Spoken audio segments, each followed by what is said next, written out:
a digital doppelganger living my life. It started as a simple experiment. I'd grown tired of the constant notifications, the ceaseless stream of updates, and the creeping sense of anxiety that seemed to accompany my every online interaction. Social media, once a source of connection and fun, had become a burden. So I decided to delete my online presence. It was easier said than done. Every platform had its own process, each more convoluted than the last. But after a week of clicking through settings and confirming my decisions, I was free. No more Facebook, no more Twitter, no more Instagram. I even deleted my LinkedIn and old MySpace account. I felt lighter, liberated from the digital noise that had consumed my life. For a while, everything was great. I spent more time outdoors, picked up new hobbies, and even reconnected with friends in person. It felt like I was reclaiming a part of myself that had been lost in the endless scroll. Then, one day, I got a call from an old friend, Sarah. "Hey, Alex," she said, her voice filled with concern. "Why didn't you tell me you were back online?" I frowned. "What are you talking about? I deleted all my accounts." "That's weird," she replied, "because I just got a friend request from you on Instagram, and you've been posting a lot." A chill ran down my spine.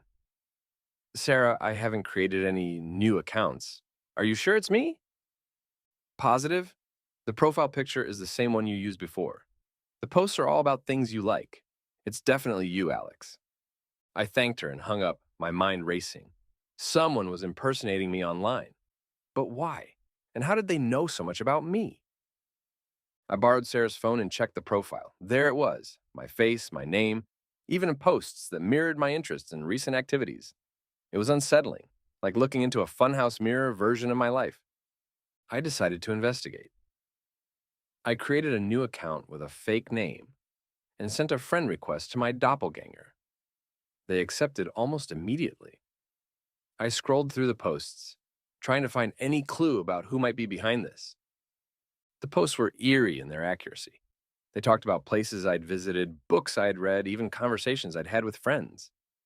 It was as if someone had been following me, documenting my every move. Then I saw a post that made my blood run cold. It was a picture of me, taken the day before, sitting at a cafe I frequented. The caption read, "Enjoying a quiet afternoon." I hadn't noticed anyone taking my picture.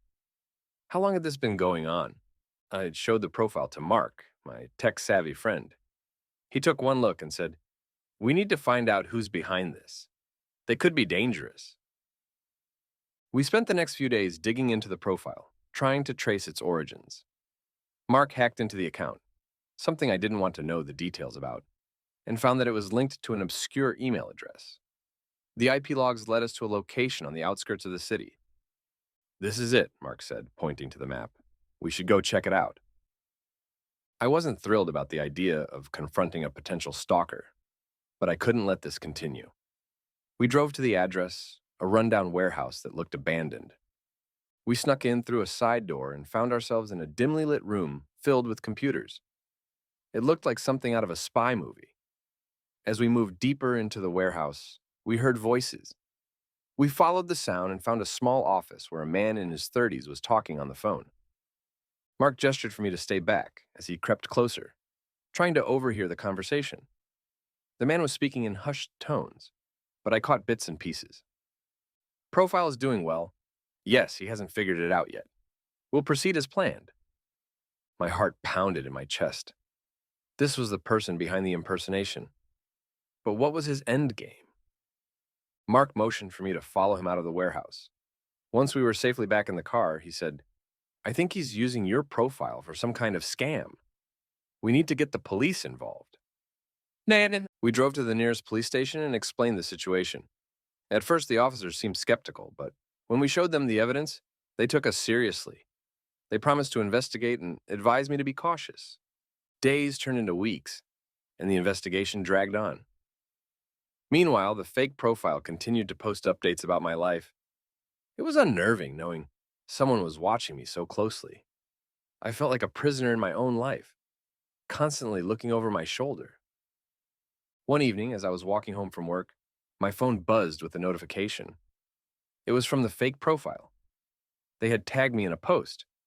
I opened it and saw a picture of my apartment building, taken from the street. The caption read, "Home sweet home." Panic surged through me. They knew where I lived. I ran the rest of the way home, locked the door, and called Mark. "I need your help," I said, my voice shaking. "They know where I live." Mark came over immediately. We sat in my living room, trying to figure out what to do. "We need to find out who this guy is and why he's doing this," Mark said. "And we need to do it now." We hacked into the profile again, this time looking for any connections to real people. After hours of searching, we found a link to a private chat group. The conversations were encrypted, but Mark managed to crack the code. What we found shocked us. The group was run by a company called Identity Forge. They specialize in creating and managing digital personas for clients who wanted to remain anonymous. They were using real people's data to create these profiles, gathering information from hacked accounts and public records. "These guys are professional scammers," Mark said. "They create fake identities to commit fraud, using your name and details to avoid detection." I felt a mix of anger and relief. At least now I knew why this was happening. But the fact that my life had been hijacked for profit was infuriating.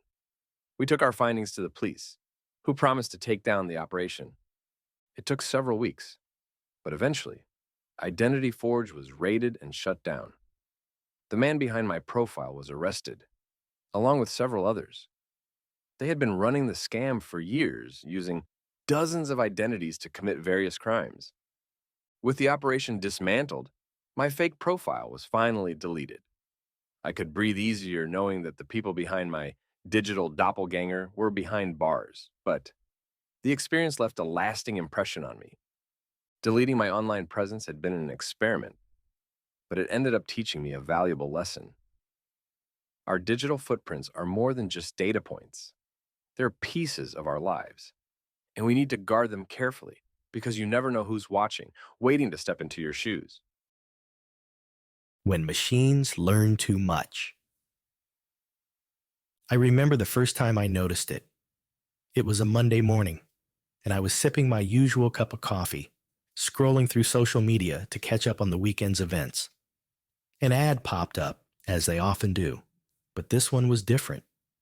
"Feeling overwhelmed?" it asked, showing a serene landscape with a path leading into a forest.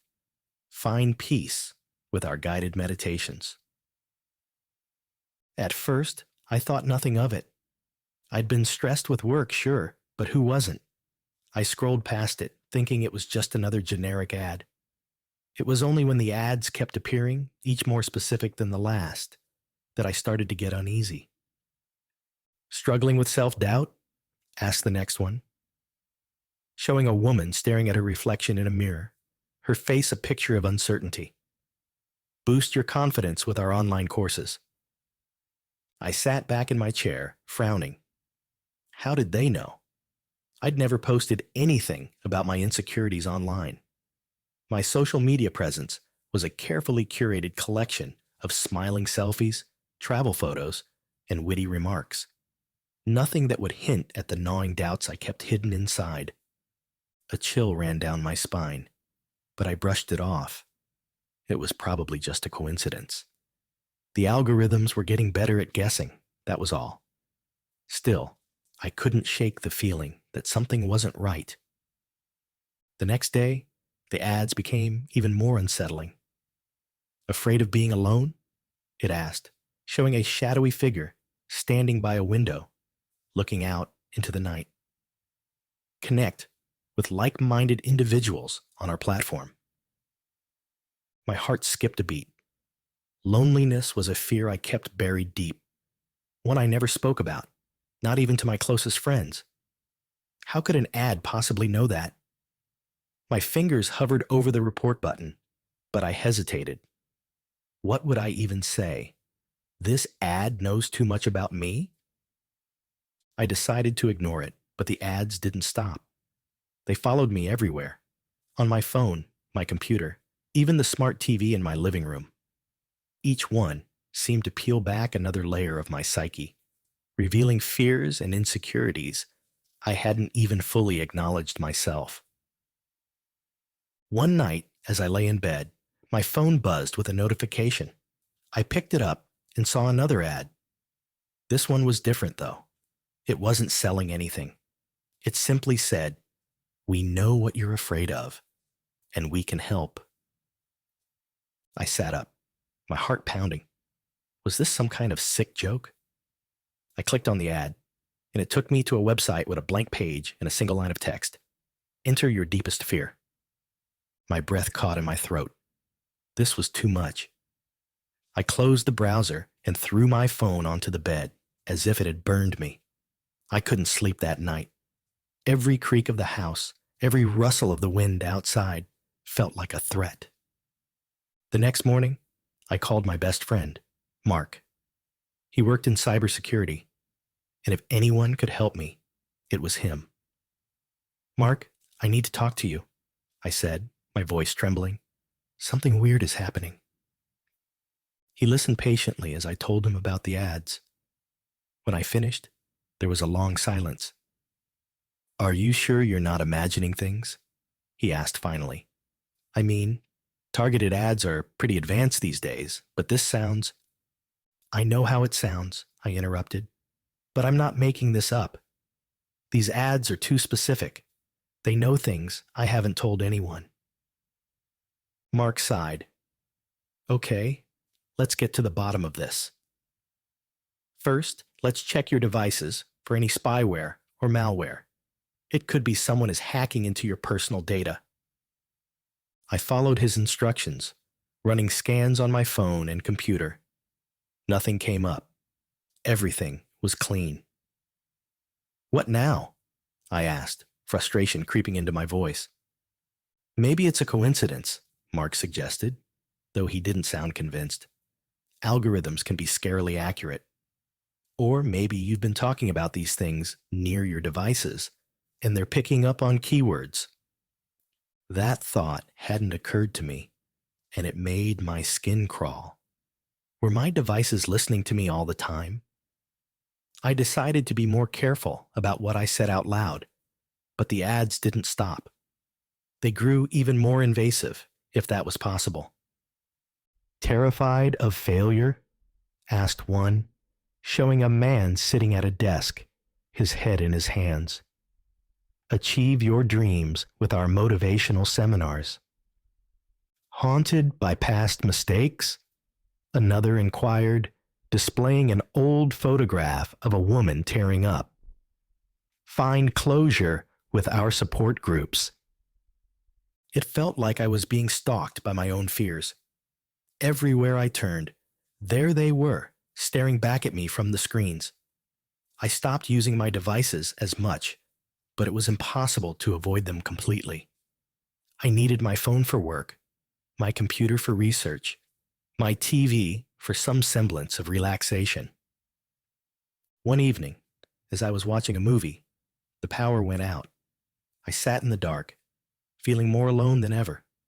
My phone buzzed, and I saw a notification from an unknown number. "Why do you fear the dark?" it read. My blood ran cold. I hadn't been afraid of the dark since I was a child, but in that moment, I felt like a terrified kid again.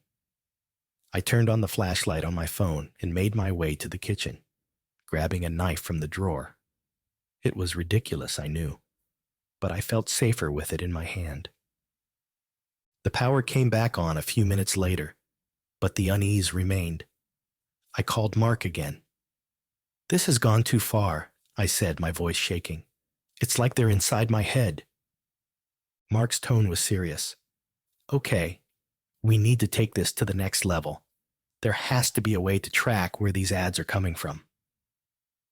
We spent the next few days digging into the source of the ads.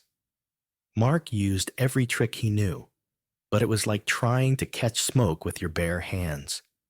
The ads were coming from multiple servers, each one masking its origin. It was a web of deceit that seemed impossible to unravel.